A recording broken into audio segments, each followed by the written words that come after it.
Hello students, welcome back. आज हम अपना लेक्चर नंबर 18 स्टार्ट करेंगे और आज के हमारे टॉपिक होंगे the law and the legal system, sources of laws and types of laws. तो चलिए शुरू करते हैं हम अपना first topic, the law and the legal system. The law and the legal system are very important in any civilization. In modern times, no one can imagine a society without law and a legal system. किसी भी civilisation में अगर हम देखें तो हमारे जो law हैं, हमारे जो कानून हैं, हमारा जो लीगल सिस्टम है, बहुत इम्पोर्टेंट रोल प्ले करता है। और मॉडर्न टाइम में अगर हम देखें तो किसी भी सोसाइटी को हम जो है बिना लॉ के इमेजिन नहीं कर सकते हैं। और ये जो लॉ होते हैं, हमारी सोसाइटी जो है वो स्मूथ फंक्शन करती रहे, उसके लिए बहुत ज़्यादा इम्पोर्टेंट होते हैं। तो लॉ को हम कैसे डिस्क्राइब कर सकते हैं? A system of rules and regulation which a country or society recognizes as binding on its citizens, which the authority may enforce and violation of which attracts punitive action. तो basically जो law होते हैं वो rule and regulation का एक system होते हैं, उसके एक सेट होता है जिसके अंदर कई तरह के रूल एंड रेगुलेशन होते हैं। और जो कंट्री होती है, सोसाइटी होती है, वो बेसिकली अपने सिटीजन्स को बांधने के लिए, है ना, इसका मतलब ये हुआ कि जो सिटीजन्स हैं उनका बिहेवियर जो है वो इथिकल रहे, वो ऐसे काम करें जो सोसाइटी को मंजूर है ना, सोसाइटी के अंदर कर सकते हैं। तो उनके लिए रूल्स एंड रेगुलेशन बनाए जाते हैं और इनको वेरियस अथॉरिटीज जो होती हैं वो लॉ को एनफोर्स करती हैं। और अगर इनका कभी वायलेशन किया जाता है, इनका उल्लंघन किया जाता है, तो उसमें पनिशमेंट का भी प्रोविजन है। अब हम इसमें पढ़ते हैं अपना the topic, the principal of natural justice. The concept of natural justice is not provided in Indian constitution, but it is considered as necessary element for the administration of justice. ये important line है, ठीक है। जो natural justice का concept है वो हमारे Indian constitution में तो नहीं लिखा है, लेकिन जब भी हम जस्टिस के एडमिनिस्ट्रेशन की बात करते हैं, जब भी हम न्याय की बात करते हैं, तो वहां पे इस कंसेप्ट को जो है वो कंसीडर किया जाता है।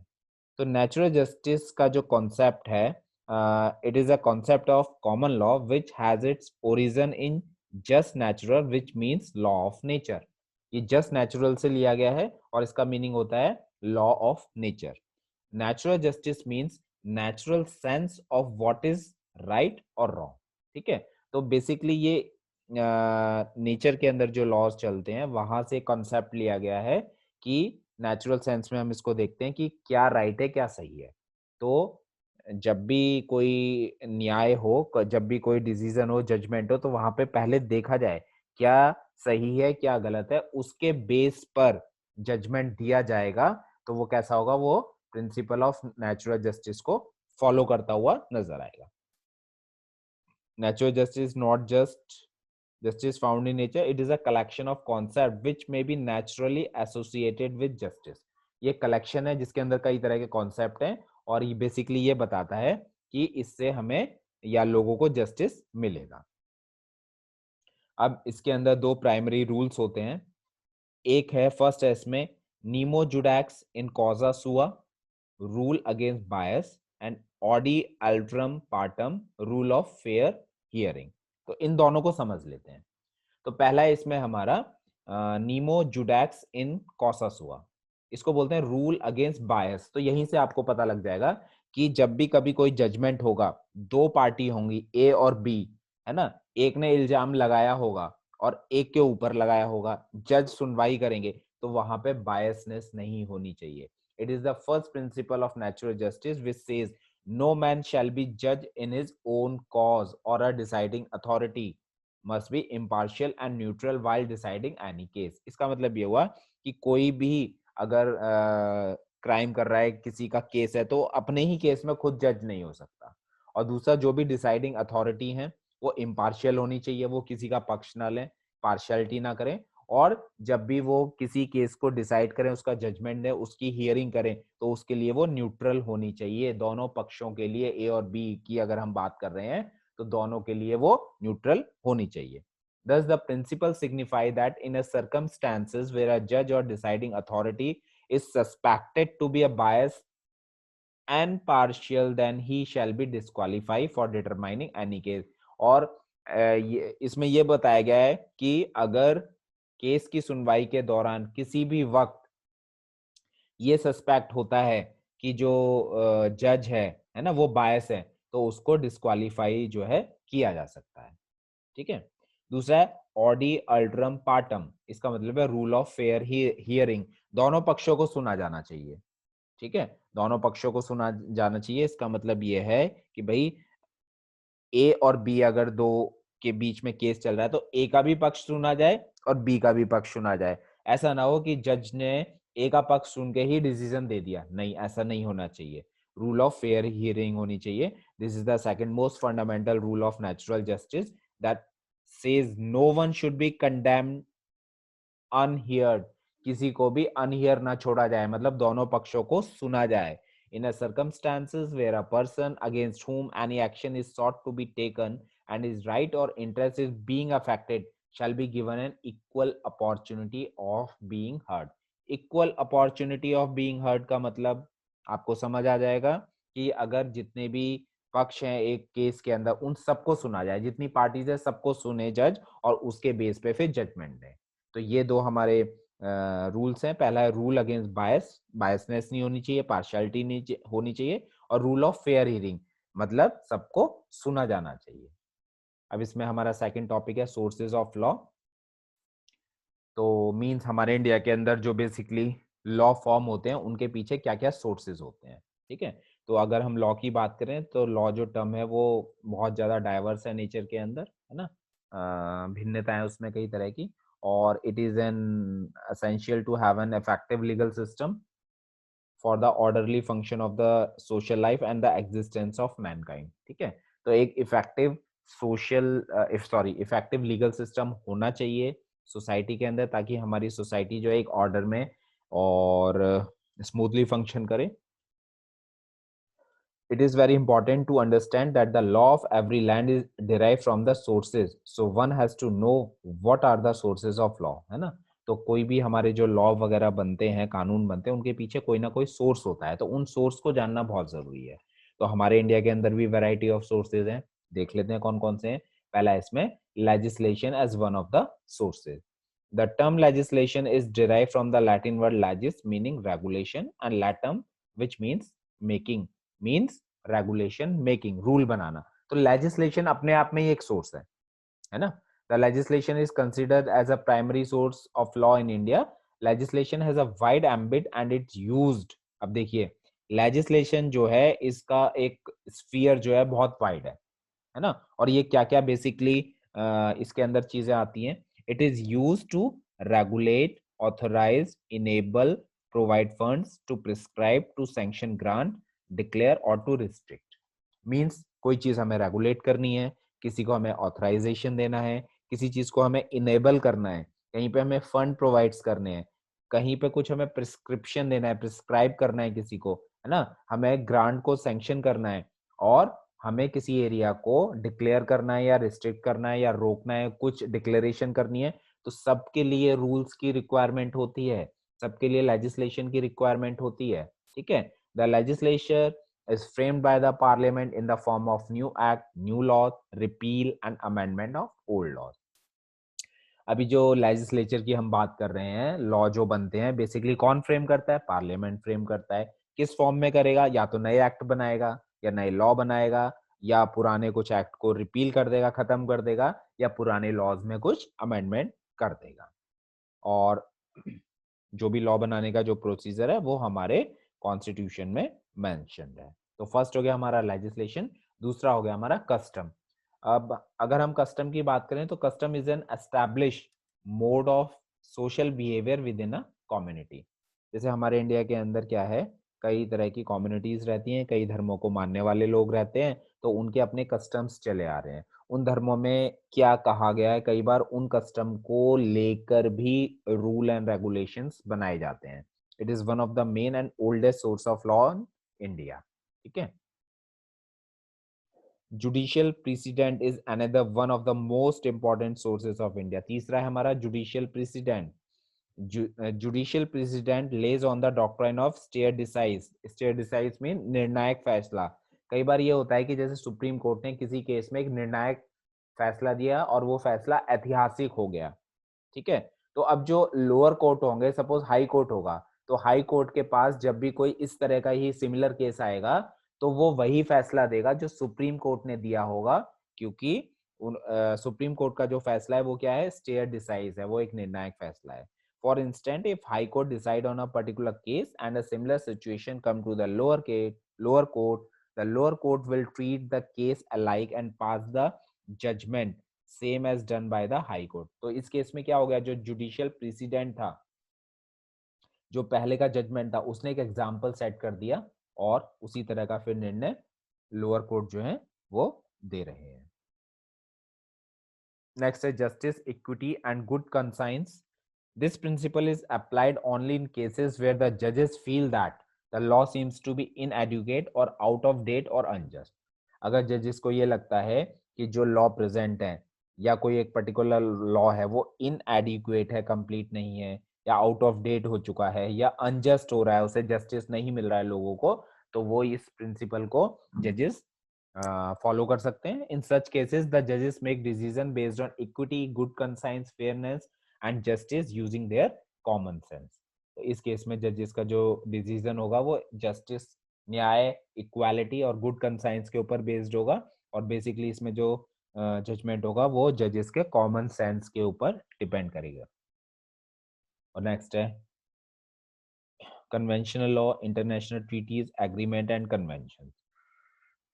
तो जैसे जैसे ग्लोबलाइजेशन हो रहा है वैसे वैसे हमारी जो कंट्री है उसका दूसरी कंट्रीज के साथ इंटरेक्शन हो रहा है, और दूसरी कंट्रीज के साथ इंटरेक्शन हो रहा है तो सभी कंट्रीज को कुछ सिंगल सेट ऑफ लॉस को मानना पड़ता है, ताकि सभी कंट्रीज के बीच में जो भी बिजनेस वगैरह चल रहा है या उनका जो उनके साथ रिलेशन है वो स्मूथली चलता रहे।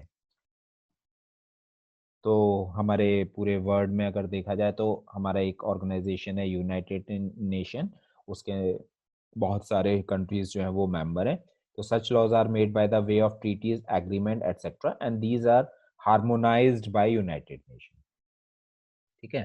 तो जो मेंबर हैं, मेंबर कंट्रीज हैं यूनाइटेड नेशन के, वो इन रूल्स को एक्सेप्ट करते हैं, है ना, और उन्हीं के बेस पे अपने रिलेशनशिप को आगे बढ़ाते हैं।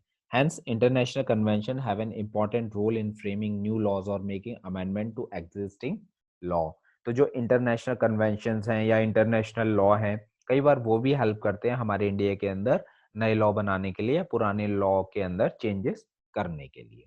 तो जितने भी ये सोर्सेज हैं ये बहुत इंपॉर्टेंट रोल प्ले करते हैं जिससे लोगों को जस्टिस इजीली मिलता है। Now types of law.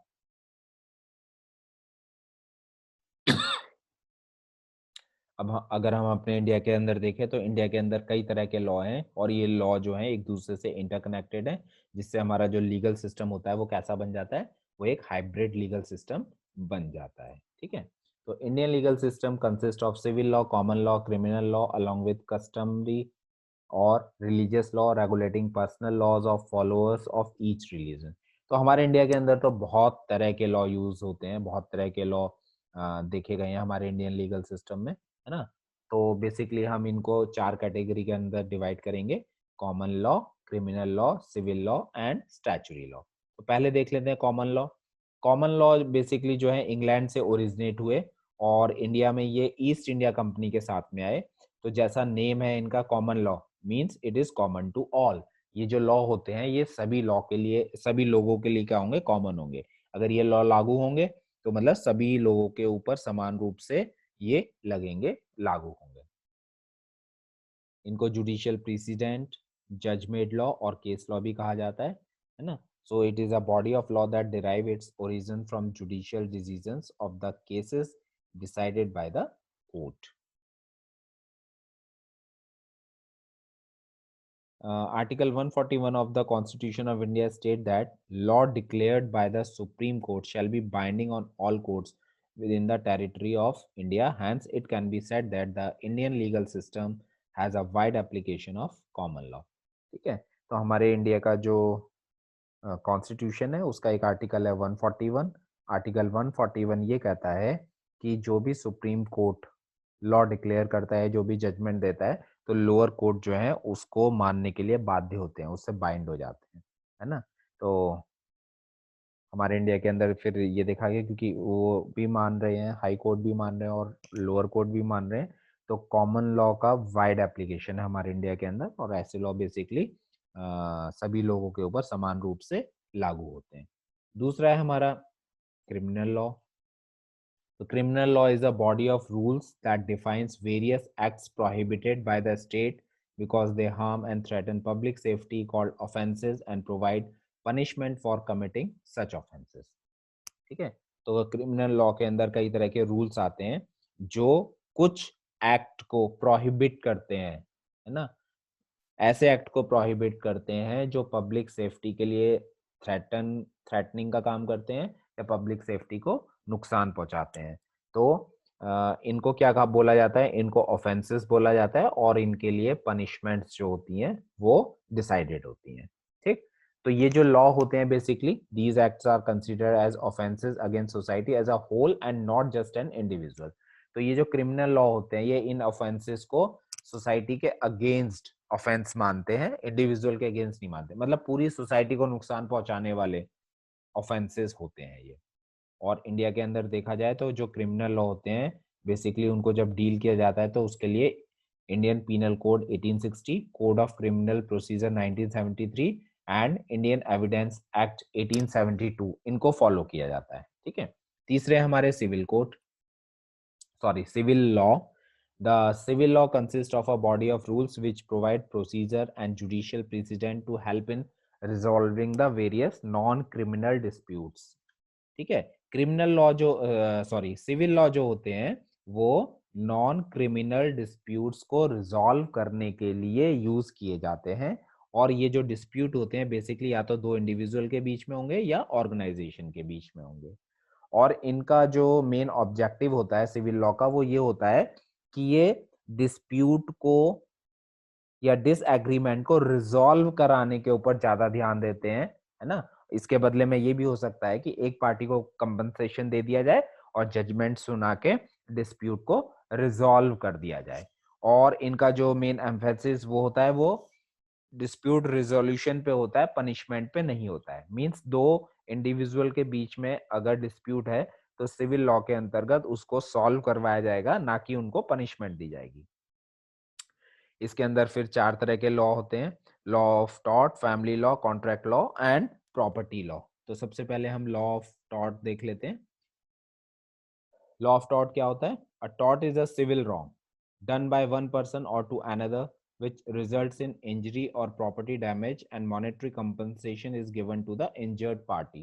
Basically होते हैं सिविल रॉन्ग, ऐसा काम जो गलत है और एक पर्सन के द्वारा किया गया कोई ऐसा काम जो दूसरे पर्सन को इंजरी उससे मिल रही है या उसकी प्रॉपर्टी डैमेज हो रही है। तो जिसकी प्रॉपर्टी डैमेज हो रही है या जिसको इंजरी हो रही है ना, उसको कुछ मॉनेटरी कंपनसेशन दिया जाता है। इसकी तीन कैटेगरी हैं। तो ये नेग्लिजेंस की वजह से भी हो सकता है, इंटरनेशनल टॉर्ट भी होते हैं, या स्ट्रिक्ट लाइबिलिटी। इसकी तीन कैटेगरी हैं। फिर हम फैमिली लॉ की बात करते हैं।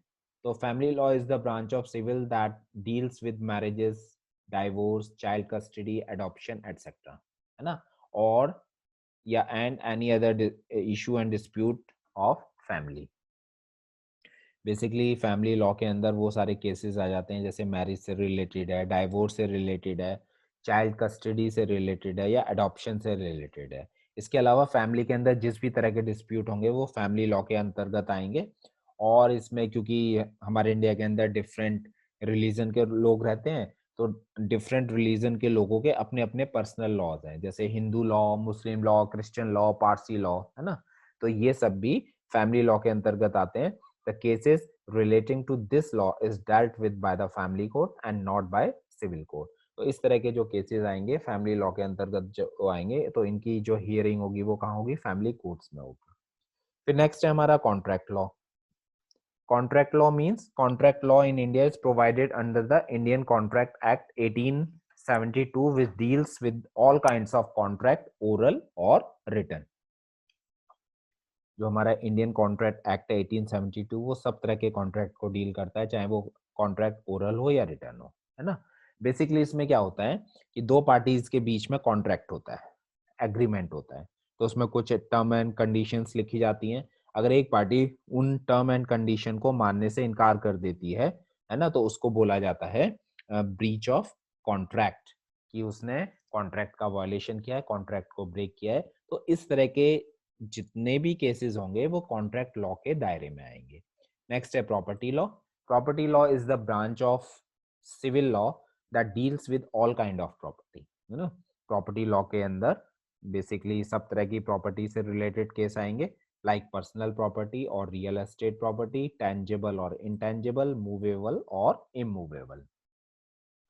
पर्सनल प्रॉपर्टी के अंदर ऐसे एसेट्स आएंगे जो रियल एस्टेट को छोड़ के होंगे, है ना, जैसे आपके व्हीकल, फर्नीचर, ज्वेलरी एटसेट्रा, ये पर्सनल प्रॉपर्टी हो गई।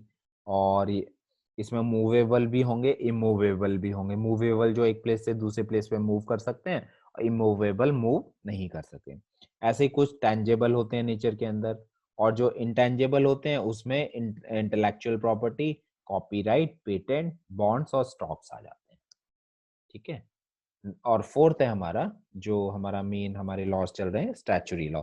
स्टैचुरी लॉ जो होते हैं बेसिकली इनको लेजिस्लेटिव लॉ भी बोला जाता है, नेशनल लॉ भी बोला जाता है और म्यूनिसिपल लॉ भी बोला जाता है। और ये जो लॉ होते हैं गवर्नमेंट के द्वारा बनाए जाते हैं, अब वो चाहे नेशनल गवर्नमेंट हो, मतलब पार्लियामेंट उनको बनाए, या स्टेट लेजिस्लेचर हो, या उनको विधानसभा बनाए।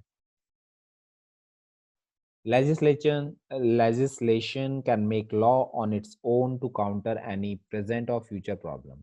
ठीक है, तो लेजिस्लेशन या पार्लियामेंट या विधानसभा जो है, जो लॉ बनाते हैं वो बेसिकली इसीलिए बनाते हैं जो प्रेजेंट में प्रॉब्लम है या जो आने वाली प्रॉब्लम्स हैं उनको दूर किया जा सके। तो इसके अंदर the legislation does not need any case to be brought in the court of law to make a law and set precedent. मतलब इस केस में, स्टैचुरी लॉ बनने के केस में, ऐसा नहीं है कि कोई केस कोर्ट में आएगा, उसकी सुनवाई होगी, उसके बेस पे कोई प्रेसिडेंट सेट होगा तो लॉ बनेगा, नहीं, ऐसा नहीं है।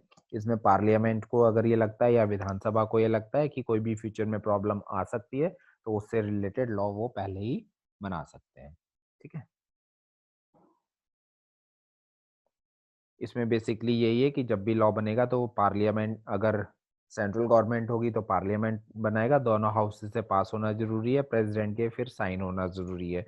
और अगर विधानसभा बनाएगी तो विधानसभा से पास होना जरूरी है, और जहाँ पे बाइकैमरल सिस्टम है वहाँ पे विधान परिषद से भी पास होना जरूरी है। उसके बाद गवर्नर उस पर साइन करेंगे, तब वो एक्ट बन पाएगा। इसके कुछ एग्जाम्पल हैं, जैसे हमारा इंफॉर्मेशन टेक्नोलॉजी एक्ट है 2000, मोटर व्हीकल एक्ट है 1998। तो ये क्योंकि पार्लियामेंट के द्वारा बनाए गए तो इनको बोला जाता है स्टैचुरी लॉ। तो आज के लेक्चर में हम इतना ही रखेंगे।